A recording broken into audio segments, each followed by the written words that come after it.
Hai teman-teman, kami mahasiswa SDP. Perkenalkan, nama saya Jonathan Gulto. Saya Putri Subakti. Pada video kali ini kami akan membawakan materi mengenai keluarga sebagai sumber panggilan. Selamat menyaksikan. Tahukah teman-teman fokus pastoral kita di tahun 2022 ini? Nah, fokus pastoral kita pada tahun ini ialah menjadikan keluarga sebagai sumber panggilan. Bapak Uskup Monsinyur Cornelius Bayung OFM Cup mengatakan bahwa keluarga merupakan komponen utama terbentuknya panggilan dari seorang anak. Nah, pada kesempatan ini kami akan membahas tentang keluarga sebagai sumber panggilan. Baik, sebelum kita masuk ke dalam bagian inti dari materi ini, ada baiknya kita mengerti apa sih pengertian dari keluarga. Keluarga didefinisikan sebagai suatu persekutuan hidup dari kelompok orang yang memiliki hubungan darah atau perkawinan yang beranggotakan ayah, ibu, dan anak. Ada juga keluarga dalam arti luas yang beranggotakan semua orang yang merupakan keturunan dari kakek dan nenek yang sama, termasuk keluarga dari masing-masing suami atau istri. Baik, yang kedua itu pengertian panggilan. Tugas panggilan gereja adalah gereja yang bersekutu, bersaksi, dan melayani. Ketiga tugas itu disebut dengan tri tugas gereja yang tidak terpisahkan satu dengan yang lain.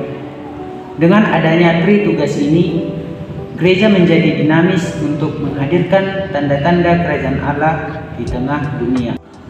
Baik, selanjutnya jenis-jenis panggilan. Di dalam gereja Katolik ada 3 macam panggilan hidup. Yang pertama, hidup berkeluarga. Yang kedua, hidup selibat. Dan yang ketiga, hidup dalam biara dan hidup sebagai rohaniwan.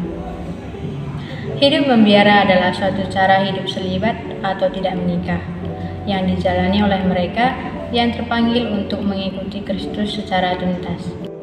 Yang pertama ialah panggilan hidup berkeluarga. Panggilan hidup berkeluarga adalah sebuah panggilan dari Allah untuk berpartisipasi dalam karya keselamatan Allah. Setiap orang tua bertanggung jawab atas kehidupan keluarganya sebagai konsekuensi dari pilihan hidupnya. Yang kedua, panggilan hidup selibat dalam biara. Hidup selibat dalam biara ialah panggilan dari Allah untuk menjadi murid dan pelayannya. Mereka membaktikan seluruh hidupnya bagi Allah sesuai dengan nasihat Injil, kemiskinan, kemurnian, dan ketaatan. Jadi, mereka tidak lagi bergantung kepada keluarganya dan tinggal dalam suatu komunitas atau biara. Yang ketiga, panggilan hidup sebagai rohaniwan. Makna panggilan hidup rohaniwan adalah orang yang baktikan hidupnya untuk melayani umat sebagai gembala. Berkat tahbisan para rohaniwan dipanggil untuk dituntut untuk menjadi pintu menuju Tuhan Yesus kita. Bagaimana sih peran keluarga dalam panggilan seorang anak? Nah, yang pertama yaitu keluarga sebagai persemaian panggilan. Yang artinya secara umum keluarga menjadi persemaian awal bagi panggilan biarawan-biarawati lewat pendidikan, keteladanan, dan juga suasana rumah yang akrab, relasi atau saling mencintai satu sama lain, dan juga kebiasaan hidup keluarga yang baik. Banyak anak akhirnya terpanggil untuk menjadi religius. Nah, yang kedua, keluarga mendukung panggilan anaknya, yang artinya di mana keluarga berperan penting untuk memberi dukungan pada anaknya yang ingin masuk seminari, masuk biara, agar tetap semangat bertekun, kuat, dan akhirnya menjadi biarawan biarawati dan juga kuat akan imannya. Nah, yang ketiga, keluarga menyertai anaknya yang sudah jadi pastor, suster, atau bruder. Nah, peran keluarga sangat penting di saat anak atau anggota keluarganya yang sudah menjadi religius mengalami krisis. Di saat mereka mengalami banyak tantangan, pergaulan atau panggilan dan juga percobaan, mereka dapat mengalami krisis dalam hidup religius. Dalam situasi seperti ini, dukungan dan juga penyertaan keluarga dekat sangat meneguhkan dan membuat anak tersebut semakin kuat atas panggilannya. Nah teman, Yesus juga sama seperti kita loh. Kita lihat keluarga kudus Nazaret yang terdapat di Injil Lukas bab 2 ayat 51 sampai 52. Kita lihat keluarga kudus, Yesus, Maria, dan Yosef. Yesus menjadi besar dan tumbuh bijak dalam keluarganya. Tanpa bantuan ayah ibunya, Maria dan Yosef, Yesus tidak akan berkembang secara bijak dalam menanggapi panggilan Bapanya. Dalam Injil dikatakan, lalu Yesus pulang ke Nazaret dan ia tetap hidup dalam asuhan mereka. Yesus makin bertambah besar dan bertambah hikmat dan makin dikasihi Allah dan manusia. Yesus berkembang panggilannya dan semakin jelas menanggapi kehendak Bapanya. Lewat bantuan keluarga yaitu Maria dan Yosef yang sebagai orang tuanya, nampak bahwa orang tua sangat berperan mendidik dan terutama menunjukkan agar anak mengenal panggilan Tuhan. Oke teman, baik. Nah sekarang kami ada satu cerita mengenai panggilan, yaitu panggilan seorang Suster Christina. Ini kami ambil dari kutipan artikel. Nah dalam cerita ini Suster Christina mengisahkan awal panggilannya. Waktu kecil, orang tuanya sering bertanya kalau sudah besar nanti ingin menjadi apa. Karena ayahnya sering bercerita tentang kehidupan seorang suster yang baik. Akhirnya ia tertarik untuk menjadi suster.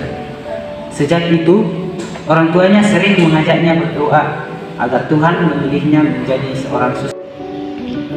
Pastor Yohan menceritakan awalnya ingin menjadi pastor. Dia ingin menjadi pastor karena waktu kecil di rumahnya sering dikunjungi pastor paroki yang sangat dekat dengan anak. Pastor itu sangat baik, penuh perhatian dan sering membuat keluarga-keluarga yang dikunjunginya menjadi gembira. Karena sering melihat pastor yang baik itu, ia juga ingin menjadi seperti dia. Waktu ia mengungkapkan keinginannya pada orang tuanya, ternyata kedua orang tuanya menyetujui dan mendukungnya.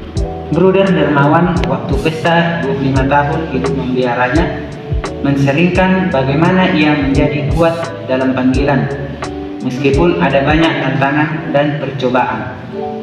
Dukungan, perhatian, dan kedekatannya dengan orang tuanya membuatnya ia tetap teguh dalam panggilannya. Jika ada soal besar, ia kadang memang minta orang tuanya dan saudaranya mendoakannya. Keluarga Bapak Markus waktu ditanya, apakah masih berdoa bagi anaknya yang sudah menjadi pastor? Ia menjawab, ya, bahkan makin giat. Mengapa demikian? Ia menjelaskan, setelah anaknya menjadi imam, godaan tidak makin berkurang. Maka ia sekeluarga semakin sering mendoakan agar anaknya tahan dalam panggilan. Zaman ini tantangan hidup religius makin besar, maka kita harus lebih sering mendoakannya. Demikian jawab Pak Markus. Beberapa kisah pendek di atas menunjukkan bahwa keluarga orang tua mempunyai peran yang sangat penting dalam panggilan hidup. Nah, jadi teman-teman, kesimpulan dari keluarga sebagai sumber panggilan ialah jelas sekali bahwa keluarga itu sangat berperan penting bagi perkembangan dan juga kekuatan bagi hidup orang yang memelihara. Dukungan keluarga menjadi kaum religius dapat setia dalam menanggapi panggilan Tuhan. Nah, terlebih di zaman yang banyak tantangan ini, relasi kongregasi dan keluarga yang akrab dan meneguhkan sangat dibutuhkan di zaman ini agar panggilan membiara tetap subur dan berkembang. Kendala relasi yang kadang kurang tepat perlu dicari pemecahan sehingga keduanya berkembang, dan pada panggilan akhirnya adalah Tuhan sendiri. Maka baik keluarga maupun kongregasi perlu banyak berdoa mohon agar Tuhan memberikan calon-calon yang sesuai.